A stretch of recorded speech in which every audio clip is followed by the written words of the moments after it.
Chilli powder, ಸಖತ್ ಖಾರ ಬಣ್ಣ ಮತ್ತು ರುಚಿ ಆಚಿ ಚಿಲ್ಲಿ ಪೌಡರ್. ನೇತ್ರಾವತಿ ನದಿ ತೀರದಲ್ಲಿ ಶವಗಳನ್ನು ಹೂತಿಟ್ಟ ಆರೋಪ ಪ್ರಕರಣ. ಎಸ್ಐಟಿ ಕಚೇರಿಯಲ್ಲಿ ತಡರಾತ್ರಿವರೆಗೂ ಮೊಹಂತಿ ಸಭೆ ನಡೆಸಿದ್ದಾರೆ. ನಿನ್ನೆ ಸಂಜೆಯಿಂದ ರಾತ್ರಿವರೆಗೂ ಸಭೆಯನ್ನು ನಡೆಸಿರುವಂತದ್ದು ಮೊಹಂತಿ. ಇವತ್ತು ಬೆಂಗಳೂರಿಗೆ ವಾಪಸ್ ಆಗಲಿದ್ದಾರೆ ಪ್ರಣವ್ ಮೊಹಂತಿ. ಆರೋಪಗಳ ಬಗ್ಗೆ ವರದಿಯನ್ನು ತಯಾರಿಸುವಂತೆ ಅಧಿಕಾರಿಗಳಿಗೆ ಸೂಚನೆ ಕೊಟ್ಟಿದ್ದಾರೆ. ಅಕ್ರಮವಾಗಿ ಶವ ಹೂತಿದ್ದಾರೆ ಎಂಬ ಆರೋಪದ ಬಗ್ಗೆ ವರದಿ ಪ್ರತಿ ಒಂದು ಅಂಶವೂ ಸಾಕ್ಷ್ಯಾಧಾರಗಳ ಮೇಲೆ ಆಧಾರಿತವಾಗಿರಬೇಕು. ಯಾವುದೇ ಅಸ್ಪಷ್ಟತೆ ಇರದಂತೆ ಅಂತಿಮ ವರದಿಯನ್ನು ತಯಾರಿಸುವುದಕ್ಕೆ ಸೂಚನೆಯನ್ನು ಕೊಟ್ಟಿದ್ದಾರೆ. ಸರ್ಕಾರಕ್ಕೆ ಸಲ್ಲಿಸಬೇಕಾದ ವರದಿ ಹಾಗೂ ಚಾರ್ಜ್ ಶೀಟ್ ಸಂಬಂಧ ಚರ್ಚೆ.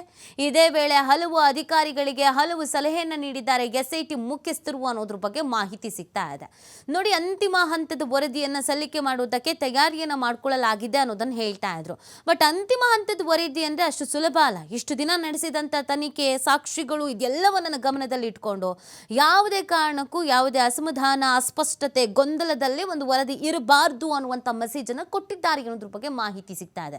ಇದೆಲ್ಲದರ ಬಗ್ಗೆ ಮತ್ತಷ್ಟು ಮಾಹಿತಿಯನ್ನು ನೀಡ್ತಾರೆ ನಮ್ಮ ಪ್ರತಿನಿಧಿ ಆದಿತ್ಯ. ಲೈವ್ನಲ್ಲಿ ಜಾಯ್ನ್ ಆಗ್ತಿದ್ದಾರೆ ಮಂಗಳೂರಿಂದ. ಆದಿತ್ಯ, ಈ ಪ್ರಕರಣಕ್ಕೆ ಸಂಬಂಧಪಟ್ಟಂತೆಗೆ ಸಾಕಷ್ಟು ಗೊಂದಲಗಳಿದ್ದಿದ್ದು ಹೌದು. ಬಹಳ ದಿನಗಳಿಂದ ತನಿಖೆ ನಡೀತಾ ಇತ್ತು. ಹಲವು ಸಾಕ್ಷಿಗಳನ್ನ ವಿಚಾರಣೆಗೆ ಒಳಪಡಿಸಿದ್ದಿದೆ.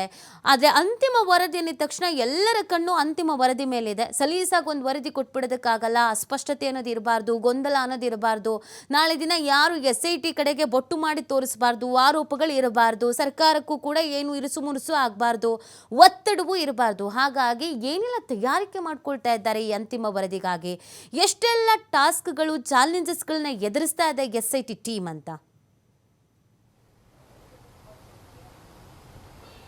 ನೀತಿ ಹೌದು. ನೇತ್ರಾವತಿ ನದಿ ತೀರದಲ್ಲಿ ನೂರಾರು ಶವಗಳನ್ನು ಹೂತಿಟ್ಟ ಪ್ರಕರಣ ಒಂದು ಹಂತದಲ್ಲಿ ಕ್ಲೈಮ್ಯಾಕ್ಸ್ಗೆ ಬರ್ತಾ ಇದೆ ಅಂತ ಹೇಳ್ಬೋದು. ಯಾಕಂದರೆ ಸರ್ಕಾರಕ್ಕೂ ಕೂಡ ವರದಿಯನ್ನು ನೀಡೋದಕ್ಕೆ ಅಧಿಕಾರಿಗಳು ಸಜ್ಜಾಗಿದ್ದಾರೆ. ಸೊ ಇದರ ಪರಿಶೀಲನೆ ಮಾಡೋದಕ್ಕಂತ SIT ಮುಖ್ಯಸ್ಥ ಪ್ರಣವ್ ಮೊಹಂತಿ ಅವರೇ ಸ್ವತಃ ನಿನ್ನೆ ಬೆಳ್ತಂಗಡಿಯ SIT ಕಚೇರಿಗೆ ಕಳೆದ 2 ದಿನದಿಂದ ಭೇಟಿ ನೀಡ್ತಾ ಇದ್ದಾರೆ. ಅವರೇ ಅದನ್ನು ಖುದ್ದಾಗಿ ಪರಿಶೀಲನೆ ಮಾಡ್ತಾ ಇದ್ದಾರೆ. ಒಂದು ಅರ್ಥದಲ್ಲಿ ಪ್ರಣವ್ ಮೊಹಂತಿ ಅವರು ಕೂಡ ಬಹಳ ಖಡಕ್ಕಾಗಿ ಅಧಿಕಾರಿಗಳಿಗೆ ಸೂಚನೆ ನೀಡಿದಂಥ ಮಾಹಿತಿ ಬರ್ತಾ ಇದೆ. ಅಂದರೆ ಆದಷ್ಟು ಬೇಗ ವರದಿಯನ್ನು ರೆಡಿ ಮಾಡೋದು ಅಂದರೆ ಅದರಲ್ಲಿ ಯಾವುದೇ ರೀತಿ ಅಸ್ಪಷ್ಟತೆ ಇರಬಾರ್ದು. ಡೇ 1 ಇಂದ ಕೂಡ SIT ಇದೇ ಮಾದರಿಯ ತನಿಖೆಯನ್ನು ಮಾಡ್ತಾ ಇದೆ. ಅಂದರೆ ಎಲ್ಲೂ ಕೂಡ ಮುಂದಿನ ದಿನಗಳಲ್ಲಿ SITಯ ತನಿಖೆಯ ಹಾದಿ ತಪ್ಪು ಹೋಗಿದೆ, SIT ಇಂಥ ವಿಚಾರಗಳಲ್ಲಿ ರಾಜಿ ಮಾಡ್ಕೊಂಡ್ಬಿಟ್ರು ಅಥವಾ ದಾರಿ ತಪ್ಪಿದ್ರು, ಎಡವಿದ್ರು ಅನ್ನುವಂಥ ಯಾವುದೇ ಅಂಶಗಳು ಇರಬಾರ್ದು ಅನ್ನುವಂಥ ರೀತಿಯಲ್ಲಿ SIT ಡೇ 1 ಇಂದ ಪ್ರಣವ್ ಮೊಹಂತಿ ಅವರ ನಿರ್ದೇಶನದ ಮೂಲಕ ಕೆಲಸ ಮಾಡ್ತಾ ಇದೆ. ಅದನ್ನು ನಾವು ಪಾಯಿಂಟ್ ನಂಬರ್ 1ನಲ್ಲಿ ಸಿಕ್ಕಂಥ ಒಂದಿಷ್ಟು ಸಾಕ್ಷ್ಯಾಧಾರಗಳು, ಅಂದರೆ ID ಕಾರ್ಡ್ ಸಿಕ್ಕಂಥ ಸಂದರ್ಭ ಅದರ ಬಗ್ಗೆ ಸಾಕಷ್ಟು ಊಹಾಪೋಹಗಳು ಎದುರಾಗಿತ್ತು.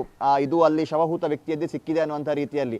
ಆದರೆ ಅದಕ್ಕೂ ಕೂಡ ಕ್ಲಾರಿಟಿಯನ್ನು ತಕ್ಷಣ ನೀಡುವಂಥದ್ದು, ಯಾವುದೇ ರೀತಿಯ ಒಂದು ಗೊಂದಲ ಕ್ರಿಯೇಟ್ ಆದಂಥ ಸಂದರ್ಭ SIT ಸಾರ್ವಜನಿಕ ವಲಯಕ್ಕೆ ಒಂದು ಸಂದೇಶವನ್ನು ರವಾನಿಸ್ತಾ ಇತ್ತು. ಅದರ ಸತ್ಯಾಸತ್ಯತೆ ಏನು ಅನ್ನುವಂಥ ಮಾಹಿತಿಯನ್ನು ನೀಡ್ತಾ ಇತ್ತು.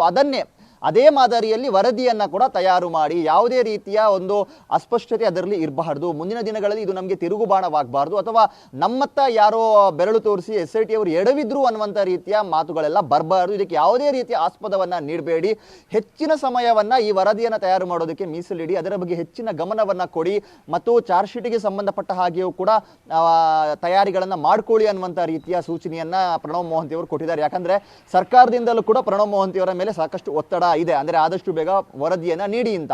ಈ ಹಿಂದೆ ವಿಪಕ್ಷಗಳು ಕೂಡ ಪಟ್ಟು ಹಿಡಿದಿತ್ತು, ಮಧ್ಯಂತರ ವರದಿಯನ್ನು ನೀಡಿ ಅಂತ. ಆದರೆ SIT ಅದು ಯಾವುದಕ್ಕೂ ಕೂಡ ಒಂದು ಆಸ್ಪದವನ್ನು ಕೊಟ್ಟಿರಲಿಲ್ಲ. ನಾವು ಅಂತಿಮ ವರದಿಯನ್ನೇ ನೀಡ್ತೀವಿ ಅನ್ನುವಂಥ ರೀತಿಯಲ್ಲೂ ಕೂಡ ಅವರ ತನಿಖೆ ಮುಂದುವರೆದಿತ್ತು.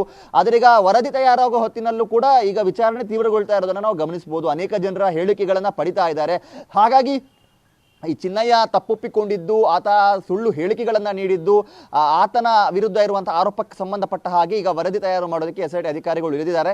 ಇದರ ಜೊತೆಗೆ ಇನ್ನೂ ಈ ಕೇಸ್ ಸಾಕಷ್ಟು ಆಯಾಮಗಳನ್ನು ಪಡೆದುಕೊಂಡಿದೆ. ಅಂದರೆ ಒಂದು ಕಡೆಯಿಂದ ಸುಜಾತಾ ಭಟ್ ಪ್ರಕರಣ ಇದೆ, ಇನ್ನೊಂದು ಕಡೆಯಿಂದ ಈ ಶವ ವಿಲೇವಾರಿಗೆ ಸಂಬಂಧಪಟ್ಟ ಹಾಗೆಯೂ ಕೂಡ ಸಾಕಷ್ಟು ಆರೋಪಗಳು ಗ್ರಾಮ ಪಂಚಾಯತ್ ವಿರುದ್ಧ ಕೇಳಿ ಬಂದಿರೋದು ಕೂಡ ಇದೆ. ಹಾಗಾಗಿ ಸುಮಾರು 3-4 ಆಯಾಮದಲ್ಲಿ ಈ ಪ್ರಕರಣದ ತನಿಖೆಯನ್ನು SIT ಅಧಿಕಾರಿಗಳು ಮಾಡ್ತಾ ಇದ್ದಾರೆ. ಹಾಗಾಗಿ ಒಂದೇ ವರದಿಯಲ್ಲಿ ಎಲ್ಲವನ್ನ ಕೂಡ ಸೇರಿಸೋದಕ್ಕೂ ಕೂಡ ಸಾಧ್ಯ ಇಲ್ಲ.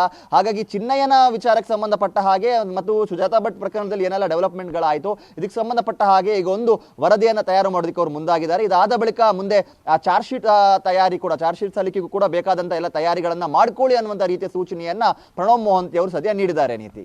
ಓಕೆ, ಥ್ಯಾಂಕ್ ಯು ಆದಿತ್ಯ ತಮ್ಮ ಡೀಟೇಲ್ಸ್ಗಾಗಿ.